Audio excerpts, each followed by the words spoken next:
ہر بندہ ہر کام کسی نہ کسی مقصد کے تحت کرتا ہے، تو پھر جب چھوٹا سے چھوٹا کام بغیر مقصد کے ہم نہیں کرتے تو پھر سوال یہ پیدا ہوتا ہے کہ اللہ تعالیٰ نے یہ جو دنیا بنائی، اس میں ہمیں بھیجا، اس کا مقصد کیا تھا؟ ظاہر ہے ہم چھوٹا سا کام بغیر مقصد کے نہ کریں اور اللہ اتنا بڑا کام بغیر مقصد کے کر دے، یہ تو نہیں ہو سکتا نا۔ تو بس یہ آج کی گفتگو کا مرکزی نقطہ یہ ہے کہ ہم نے یہ سوچنا ہے اور غور کرنا ہے قرآن مجید کی روح سے کہ وہ مقصد کیا ہے۔ پہلی بات یہ کہ وہ مقصد سمجھنا ہے، دوسری بات یہ کہ پھر اپنا تجزیہ کرنا ہے کہ ہم اس مقصد کے قریب ہیں یا دور ہیں۔ بس دو باتیں، 2 + 2 = 4 کی طرح مقصد سمجھ آ جائے، پھر اس کے بعد مقصد کے قریب ہیں یا دور ہیں۔ اللہ تعالیٰ نے انبیاء کو بھیجا، قرآن مجید نازل کیا، اس دنیا کو بنایا، اس سارے کے پیچھے بنیادی طور پہ جو مقصد کار فرما ہے وہ ایک مقصد ہے، یعنی جزوی طور پہ تو ہم تقسیم کر سکتے ہیں لیکن بنیادی مقصد ایک ہے، اور وہ مقصد ہے کہ جہاں پر شر پایا جائے اس شر کو ختم کر کے اس کی جگہ خیر کو لائیں، جہاں پر بدی ہو اس بدی کو ختم کر کے اس کی جگہ نیکی لائی جائے، جہاں پر بے ایمانی ہو بے ایمانی کو ختم کر کے اس کی جگہ ایمانداری لائی جائے۔ ٹھیک ہے، اچھا، یہ پہلا مقصد ہے، یعنی یہ بنیادی مقصد ہے، لیکن یہ یہاں ختم نہیں ہوتا بلکہ اس کو 3 درجوں میں اگر پورے قرآن کا احاطہ کریں، چونکہ وقت کم ہوتا ہے تو میں جو بھی بات کرتا ہوں وہ پورے قرآن کے تصور میں کر رہا ہوتا ہوں۔ تو یہ شروع ہے کہ سب سے پہلے تو جہاں پر شر ہے اس کو نکال کے خیر لانا، یہ انبیاء کے آنے، قرآن کے نازل ہونے کا پہلا مقصد ہے۔ پھر جب آپ اس مقصد میں کچھ نہ کچھ کامیاب ہو گئے، کلیتاً دعویٰ تو کوئی نہیں کر سکتا نا، پھر دوسرا یہ ہے کہ اس مقصد کو جو نیکی آ گئی ہے اس نیکی کو، یعنی ہم نے اب برائی کو ختم کر دیا، نیکی آ گئی، شر کو کچھ نہ کچھ کر دیا، اس کی جگہ خیر آ گئی۔ اب اگلا سوال یہ ہے کہ پھر بس خیر آ گئی، ختم ہو گئی بات؟ نہیں، پھر یہ ہے کہ خیر کو آنے کے بعد خیر کو با مقصد بنانا، نتیجہ خیز بنانا۔ ایک بندہ ہے حاجی صاحب، وہ گناہ نہیں کرتا، گھر بیٹھا ہے، نیکیاں نہیں کر رہا، نیکیاں کر رہا ہے، گناہ نہیں کرتا، بس بیٹھا ہے، کیا بس اتنا ہی اسلام کا مقصد ہے؟ نہیں، جب پہلا مقصد یہ تھا کہ اس سے برائیوں سے دور کیا جائے، جب دور ہو گیا اب یہ ہے کہ اس کو با مقصد بنایا جائے، نتیجہ خیزی کہ خالی ہمارے نماز پڑھنے سے کوئی اللہ کو فائدہ ہو رہا ہے؟ نہیں، تو پھر ہم نے با مقصد بنانا ہے۔ اچھا، اور با مقصد بنا کے بھی نہیں چھوڑنا، پھر اس مقصد کو آخری حد تک کمال تک لے کر جانا ہے۔ آپ اس کو یوں سمجھ لیں، حضور نبی اکرم صلی اللہ علیہ وسلم کی ختم نبوت ہوئی نا، ختم ہو گئی نبوت، آپ کوئی نبی نہیں ہو سکتا، ہم یہ عقیدہ رکھتے ہیں لیکن ہم اس کو سمجھتے نہیں ہیں۔ حضور پر صرف نبوت ختم نہیں ہوئی بلکہ حضور پر نبوت کامل ہو گئی ہے، ختم نبوت کے ساتھ اتمام نبوت بھی ہے اور اکمال نبوت بھی ہے۔ یہ اتنی اونچی چلی گئی اپنے نقطۂ کمال پر کہ اس کے بعد اب نبوت کی ضرورت ہی نہیں رہی۔ جو پہلے انبیاء تھے وہ نبی تھے، بڑی شانوں والے تھے، لیکن کسی بھی نبی کے دور میں نبوت نقطۂ کمال پہ نہیں پہنچی تھی، اسی لیے ان کے قوانین، ان کی شریعتیں وقتی، عارضی، علاقائی نوعیت کی تھیں، لیکن قرآن مجید وقتی، عارضی، علاقائی نہیں ہے، یہ بین الاقوامی اور آفاقی نوعیت کا ہے۔ اب یہ اگلا سوال یہ پیدا ہوتا ہے کہ ٹھیک ہے جی، نیکی کو لانا ہے، شر کو دور کرنا ہے، ٹھیک ہے جی، توجہ میری طرف رکھیں نا، نیکی کو لانا ہے، شر کو دور کرنا ہے، دوسرا یہ کہ با مقصد کرنا ہے، تیسرا یہ کہ کمال تک پہنچانا ہے۔ اب سوال یہ پیدا ہوتا ہے کہ کس کو، کوئی کہے جی اس مسجد کی در و دیوار کو تو نہیں کرنا، گاڑی کو تو نہیں کرنا، کس کے اندر سے شر کو ختم کرنا ہے اور کہاں خیر لانی؟ 2 چیزوں کے اندر۔ پھر جب آپ پورے قرآن کے گرد گھومیں گے تو وہ کہے گا اس دنیا کے قائم کرنے کا اللہ کا مقصد 2 چیزوں کے اندر سے شر نکال کے خیر لانا، 2 چیزوں کے اندر مقصدیت پیدا کرنا اور 2 چیزوں کے اندر کمال پیدا کرنا۔ پہلی، انسان کے وجود، سر سے پیر تک کوئی بھی شر جو انسان میں ہو سکتا ہے، وہ دماغ میں ہو عقائد کا شر ہو، وہ عمل میں ہو بے عملی والا شر ہو، وہ اخلاق میں ہو بد اخلاقی والا شر ہو، وہ روح میں ہو، باطنی بیماری ہو، یہ سب شر ہیں۔ ان تمام شرائر کو اپنے وجود سے ختم کرنا یہ قرآن کا اولین تقاضا ہے۔ اگر کوئی شخص نماز پڑھتا ہے، روزہ رکھتا ہے، قرآن پڑھتا ہے، میں بڑی اب سخت بات کرنے لگا ہوں، سارا کچھ کر رہا ہے، اگر وہ جھوٹ بولتا ہے تو اس کا جھوٹ اپنی جگہ پہ کھڑا ہے، اگر وہ بے ایمانی کرتا ہے تو اس کی بے ایمانی اپنی جگہ پہ کھڑی ہے، اگر وہ دھوکہ دیتا ہے تو اس کا دھوکہ اپنی جگہ پہ کھڑا ہے، تو وہ یہ سمجھ لے کہ اس کا یہ ساری عبادات پلٹ کے اس کے منہ پہ مار دی جائیں گی، چونکہ یہ عبادات اٹ سیلف مقصود نہیں ہے، ان عبادات کے ذریعے ایک خاص تیاری مقصود ہے، اس کی طرف تو آپ جا نہیں رہے، ہے نا؟ ایک بندہ پڑھتا رہے اور پیپر میں فیل ہو جائے، بتائیے اس کو کوئی دنیا کا بندہ نمبر دے گا؟ وہ کہے گا بھائی پڑھنا مقصود نہیں تھا، پڑھ کے پیپر کے لیے تیار ہونا مقصود تھا، وہ تیاری تم نے نہیں کی۔ تو سب سے پہلا ہے، اب ہر عبادت اس لیے دی گئی، آپ کبھی غور کیا آپ نے؟ نماز ہے، نماز میں آپ یوں غلاموں کی طرح ہاتھ باندھ کے کھڑے ہوتی ہیں، تکبر کو توڑتی ہے۔ اس کے بعد آپ نے کبھی روزے پہ غور کیا ہے؟ آپ کے پاس پانی، خوراک، اچھی غذا سب کچھ پڑا ہے، لیکن آپ ہاتھ بھی نہیں بڑھا سکتے، آپ کی بے اختیاری آپ پر واضح کرتی ہے کہ آپ کتنے بے اختیار ہو، اللہ با اختیار ہے۔ زکوٰۃ، ہم سب کے اندر مال جمع کرنے کا ایک داعیہ ہے، وہ بالکل جائز ہے، لیکن آپ ہی کے ہاتھوں سے زکوٰۃ اور صدقات نکلواتا ہے اللہ۔ کیوں؟ چونکہ یہ جو مال جمع کرنے کی خواہش ہے نا، اللہ چاہتا ہے ایک لمٹ سے اوپر نہ بڑھے، اس لیے بار بار صدقے کروا کے اس پر ضرب لگواتا ہے۔ آپ غور کریں گے تو یہ موضوع نہیں ہے، ہر عبادت کے اندر اصل ہماری اصلاح ہے، اندر کی کسی خرابی کی طرف اشارہ ہے۔ حج دیکھ لیں، آپ کفن نما لباس پہن کے گھوم رہے ہوتے ہیں، اللہ میں حاضر ہوں، اللہ میں حاضر ہوں، تو آخرت تو یہی ہے، میدان محشر تو یہی ہے، میں حاضر ہوں، میں حاضر ہوں۔ سب ایک لباس پہنیں گے آخرت میں، سب کے پاس ایک جملہ ہوگا کہنے کے لیے، سب کی زبان عربی ہوگی، جو ہم میدان اس میں دیکھتے ہیں عرفات میں۔ تو گویا یہ تمام عبادات کا مقصد اندر کی، باطن کی، انسان کی صفائی ہے۔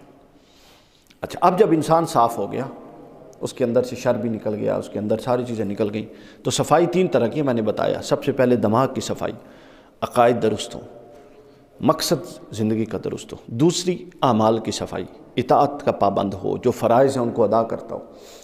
تیسری اخلاق کی صفائی، یہ تین، اور چوتھی پھر ان چاروں سے ملا کے، یہ تو الگ الگ ہے نا، پھر ایک ایسا وجود بھی ہے انسان کے جسم کے اندر، حضور صلی اللہ علیہ وسلم نے فرمایا اگر وہ ٹھیک ہو جائے تو پورا وجود ٹھیک ہو جاتا ہے، اور اگر وہ خراب ہو جائے تو پورا وجود خراب ہو جاتا ہے۔ وہ کیا ہے؟ بخاری مسلم دونوں کی حدیث ہے۔ بخاری حدیث نمبر 2051 ہے، مسلم کی حدیث نمبر 1599 ہے۔ حضور نے فرمایا الا وان فی الجسد مضغۃ اذا صلحت صلح الجسد كلہ واذا فسدت فسد الجسد كلہ الا وہی القلب۔ حضور نے فرمایا انسان، تیرے جسم میں ایک ایسا عضو ہے، اگر وہ ٹھیک ہو تو پورا جسم ٹھیک ہو جاتا ہے، اگر وہ خراب ہو تو پورا وجود خراب ہو جاتا ہے۔ پوچھا گیا یا رسول اللہ وہ کیا ہے؟ حضور نے فرمایا وہ تمہارا دل ہے، چونکہ اگر ہر شے ٹھیک ہے اور دل خراب ہے تو دل کی خرابی کے اثرات ہاتھ پر بھی آئیں گے، نگاہ پر بھی آئیں گے، کان پر بھی آئیں گے، اخلاق پر بھی آئیں گے۔ اور اگر اعمال میں کچھ کمی ہے لیکن دل صاف ہے تو اس کی صفائی کے اثرات دماغ پر بھی آئیں گے، روح پر بھی آئیں گے، ہاتھ پر بھی، آنکھ پر بھی، وہ اس کمیوں کو پورا کر دیں گے۔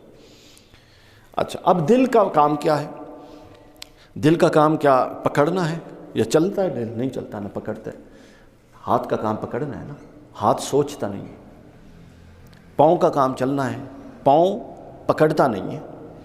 آنکھ کا کام دیکھنا ہے، آنکھ سنتی نہیں ہے کہ نہیں؟ ہر ایک کا حصہ متعین ہے، یہ اللہ کی بہت زبردست تقسیم ہے۔ اچھا، اب دل کا کام کیا ہے؟ دل کا کام چاہنا ہے، محبت کرنا ہے نا دل کا کام، دل رغبت رکھتا ہے، چاہتا ہے۔ تو پھر رسول اللہ نے فرمایا کہ اگر دل ٹھیک ہو جائے تو یہ ساری کمیاں خود بخود ٹھیک ہو سکتی ہیں، اور اگر دل خراب رہے تو جتنی نمازیں پڑھ لو، جتنے اخلاق سنوار لو، وہ دوبارہ خرابی کی طرف جائیں گے۔ اب پوچھا گیا کہ یا رسول اللہ یہ بات تو سمجھ آ گئی، دل ٹھیک کیسے ہو؟ اب ایک ہے کہ میں اپنا فلسفہ جھاڑ دوں، ایک ہے کہ آپ کوئی اور بات کر دیں، کوئی کر دیں، تو ہم ساری باتوں کو چھوڑ کے قرآن مجید سے پوچھ لیتے ہیں۔ سورۃ توبہ آیت نمبر 24، 9ویں سورت کی 24ویں آیت آپ لوگوں نے بار بار یہ پڑھنی ہے، بعد میں بھی آپ لوگوں کو سمجھ آ جائے گی۔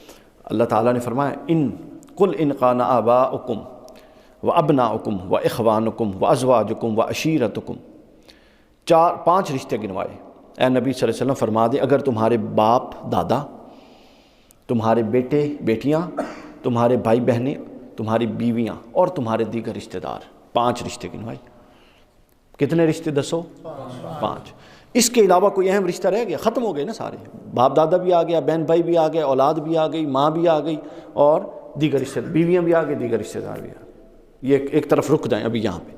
پھر آگے کہتا ہے قرآن وَأَمْوَالُ اقْتَرَفْتُمُوهَا، پھر وہ مال، وَتِجَارَةٌ تَخْشَوْنَ کَسَادَهَا، اور وہ تجارت جس کا نقصان ہر وقت تمہارے ذہن میں ہوتا ہے، یار اے نقصان ہو رہے ہیں، وَمَسَاكِنُ تَرْضَوْنَهَا، اور وہ گھر شاندار جو تم رہنے کے لیے بناتے ہو. 3 چیزیں بیان کی، تجارت، مال یعنی کاروبار، مال اور گھر. امور دنیا میں سے یہ اہم ترین چیزیں ہیں جو مرکز ہوتی ہیں انسان کا. یہ 3 بیان کر دیں. پہلے کتنی تھیں؟ 5 رشتے، 3 چیزیں، کل کتنی ہو گئیں؟ 8 بیان کر کے اللہ نے کہا کہ اگر یہ 8 کی 8 احب الیکم من اللہ و رسولہ، اگر یہ 8 میں سے ایک چیز بھی تمہارے نزدیک اللہ اور اس کے رسول کی محبت سے زیادہ محبت رکھتی ہے، تو پھر قرآن نے 3 سزائیں بتائی ہیں. قرآن کہتا ہے فَتَرَبَّصُوا حَتَّى يَأْتِيَ اللَّهُ أَمْرَهُ، پھر انتظار کرو کہ اللہ کا امر آ جائے. سزا کسی بھی صورت میں. یا واللہ لا یہدی، پھر یا دوسری سزا یہ ہوگی کہ اللہ تم سے ہدایت چھین لے گا، قوم الفاسقین، اور تمہارا شمار فاسقوں میں کر دے گا.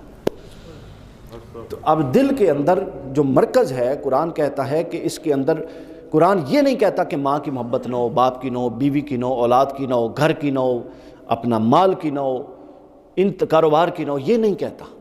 لیکن قرآن یہ کہتا ہے کہ یہ یہاں پر روک کے رکھو، لیکن جو یہاں تک جائے وہ صرف اللہ اور اس کے رسول کی محبت جائے.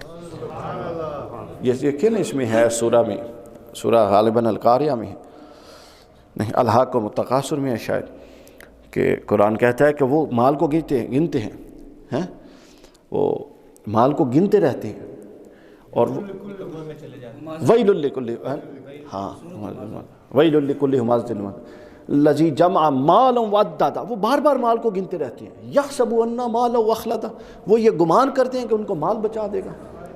کلا لینبذن فی الحطمہ، نہیں، وہ بلکہ حطمہ ایک بہت گہری وادی، کھائی میں گریں گے.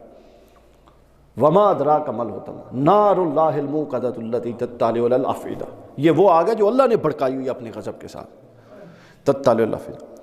تو یہ نہیں کہا کہ مال جمع کرنا حرام، بلکہ یہ کہا کہ جمع مال وعددا، جمع مال تک جائز ہے، وعددا اس میں اتنا محو ہونا کہ ہر وقت اس کو گنتے رہنا. قرآن کہتا ہے کہ یہ اگر چیز تمہارے اندر آ گئی تو پھر نہیں بچ سکتی. یہ دیکھیں کتنی باریک لائن ہے بھائی صاحب، کتنی باریک لائن ہے. تو یہ قرآن نے کہا کہ اگر دل صاف ہوگا، اور دل ان 8 جگہوں سے صاف ہوگا، اور اگر نہیں ہوگا تو پھر دل 3 بیماریوں میں سے قرآن نے کہا یا اللہ کے عذاب میں مبتلا ہوگا، یا ہدایت سے خالی ہوگا، یا شمار فاسقوں میں ہو جائے گا. یہ ہے چیز. جب آپ اس طریقے سے، یعنی آپ نے اخلاق، اپنا فکر بھی ٹھیک کرنی ہے، اپنا عمل بھی ٹھیک کرنا ہے، اپنا اخلاق بھی ٹھیک کرنا ہے، اور سب سے بڑھ کے اپنا دل بھی ٹھیک کرنا ہے. جب آپ یہ سب کچھ کریں گے تو آپ کا پورا وجود سر سے پیر تک اس کے اندر سے شر نکل جائے گا.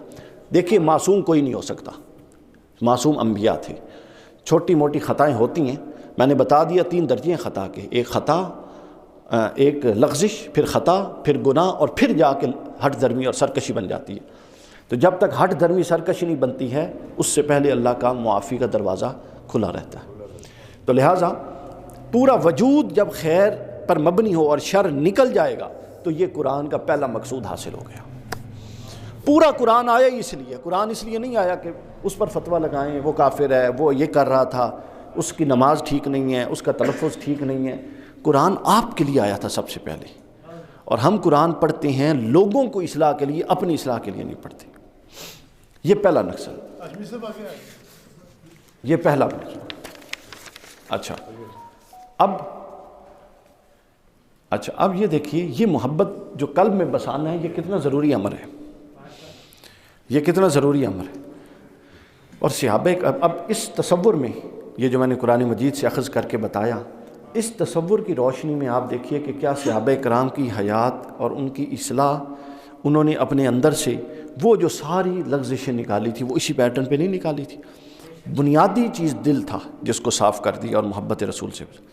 حضرت سیدنا ابوبکر صدیق رضی اللہ تعالیٰ عنہ کے حوالے سے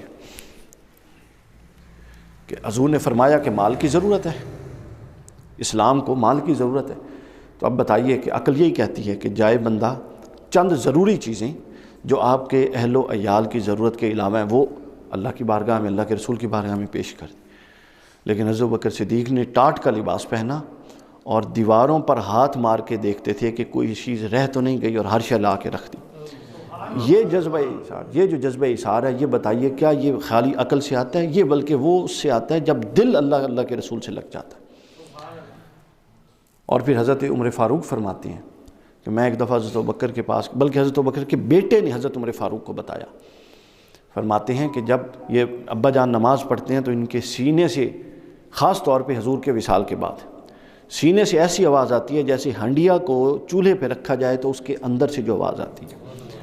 تو جب حضرت ابوبکر سے پوچھا گیا تو حضرت ابوبکر فرماتے ہیں یہ ان کو تو اندازہ نہیں تھا، وہ کہتے ہیں کہ بس جب میں نماز شروع کرتا ہوں تو مجھے وہ نمازیں یاد آ جاتی ہیں جو حضور کی اقتداء میں پڑھی تھی، تو وہ کیفیت ایسی بنتی ہے کہ تم اس کی آواز کو سنتے ہو اور مجھے وہ ایک اور کیفیت میں لے کر جاتے۔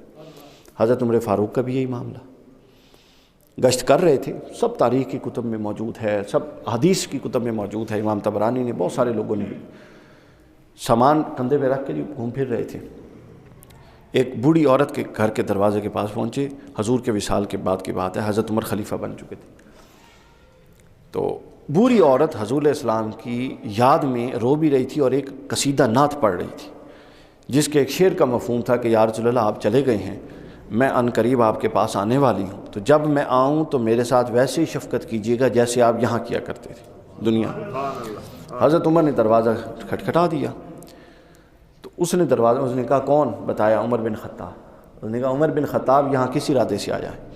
انہوں نے کہا خیر کے ارادے سے آیا ہے، دروازہ کھولو۔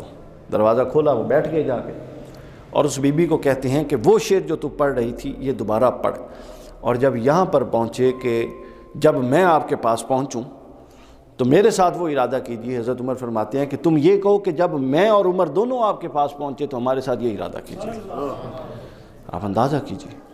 پھر حضرت عثمان کے، حضرت مولا کائنات کے واقعات کا ایک انبار ہے، بس میں نے ٹچ لگانا تھا سمجھانے کے لیے بات، کہ جب یہ قرآن کی اس آیت کے تحت جب قلب میں سب سے زیادہ محبت رسول اور محبت الہی اور محبت اہل بیت جب بس جاتی ہے، اور صحابہ کرام نے یہی محبتیں بسائی تھیں، سب سے پہلے اللہ کی محبت، اس کے بعد رسول اللہ کی محبت، اور اس کے بعد اہل بیت اطہار کی محبت، چونکہ صحابہ کرام تو غلام تھے رسول اللہ کے اور رسول اللہ کے گھر والوں کے، اور یوں انہوں نے محبت اپنے اندر بسائی۔ اس کے بعد اب یہی بات پھر اقبال نے کہی ہے، بہت سارے لوگ ہیں آپ کو پتہ ہی ہے، اس کو ہم یہاں پہ اس حصے کو چھوڑ دیتے ہیں۔